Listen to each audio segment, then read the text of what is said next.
Hello there, crafty doer. Jessica Michaels here with the weekly project post. For this week's project, I was quite inspired for this card. I dusted the old gel printing plate in brayer. So if you want a quick and condensed explanation on how to use a gel printing plate for your card making endeavors, stick around till the end. Don't forget to subscribe to my channel for more content like this and hit the notification bell so you do not miss more content like this. Here's how it went. I was truly inspired to create this week. And to keep in the love theme, I grabbed Distress ink in Villainous Potion and Aged Mahogany, pressed it down onto my gel printing plate with Aged Mahogany at the top and Villainous Potion on the bottom. I grabbed my brayer and smoothly and slowly started blending those two colors together. I grabbed some gauges from Ideology and press those down into the gel print, as well as this doily from my stash. I also grabbed my alpha stamp, left it on the plastic that it comes in, and pressed those into the gel printing plate in the areas, the blank areas. So then I grabbed my cardstock, smoothed it down, make sure to pick up all that ink, and look at this beautiful result. Now I'm going to begin to add some layers, and I'm going to start by splattering. I splatter the Villainous Potion on top of the Villainous Potion from the gel printing plate, as well as the Aged Mahogany. I reach for some Distress Foundry Wax in Sterling and realized that I had some left over from my last project. And if you don't know much about Foundry Wax, go watch my video from last week where I talk about all the different stages that it goes through. But I end up splattering that all around my card for this beautiful shimmer sterling look. Next, I grab some stencil butter in black tie. A tiny bit goes a long way because I'm going to water it down and use it for splattering.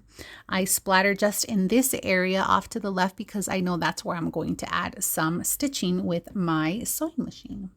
So I go ahead and dry that up, clean my hands up, and I decided that I wanted to add a little more depth on the edges, and instead of going for Villainous Potion and Aged Mahogany around, I went with the black suit, and I thought that would tie in the black splatters very well, and it did, and I love it so much. So next I grab this ledger stamp from Stampers Anonymous, and I do the same thing that I do with the splatters because we are building up layers. So I stamped Villainous Potion on top of the Villainous Potion areas. And then I stamp Aged Mahogany on top of the Aged Mahogany areas. And what I do here to try to get some faded edges is I stamped on the side of my glassworking surface to get rid of some ink. And that's how you get some faded edges. Here is my stitch work, which I absolutely love. I did a straight stitch, a zigzag, and then just kind of a wonky back and forth from top to bottom. I remember that I had these adorable little heart stamps from my stash that I actually got in a swap box, but I started building up some clusters. I originally wanted to do some like maybe floral die cuts with my Cricut machine, but I couldn't find anything that I liked. And so I decided that I was just going to start clustering up and layering up right where I'm going to put down my sentiment.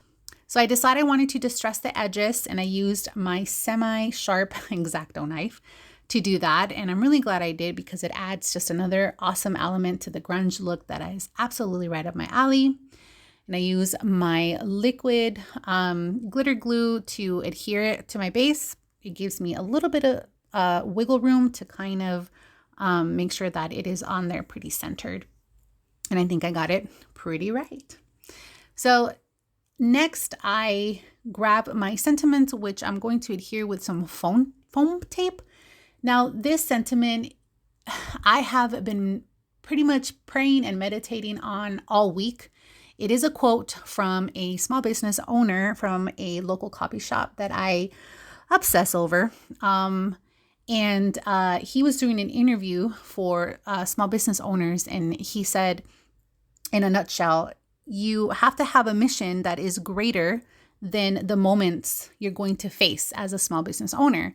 But when I first heard that, it just left such an impression on me. And the first thing that I thought about was Jesus. That is my greater mission. So after digging into the word, I realized that I just need to consciously choose to center everything I do on God. So after identifying my mission and being intentional about my work, I have felt peace and joy.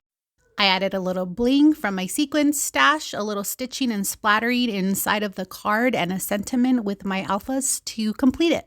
Thank you for watching. If you haven't done so already, you should totally sign up for my newsletter, Word and Recap, where you get encouragement and a monthly recap of the weekly project post. Also, let me know in the comments section below if you're interested in gel printing tutorials. I know this was a quick and condensed video, but as usual, the supply list for the products I used in this project are in the description box below. I'd be so grateful if you subscribe and give this video a thumb up.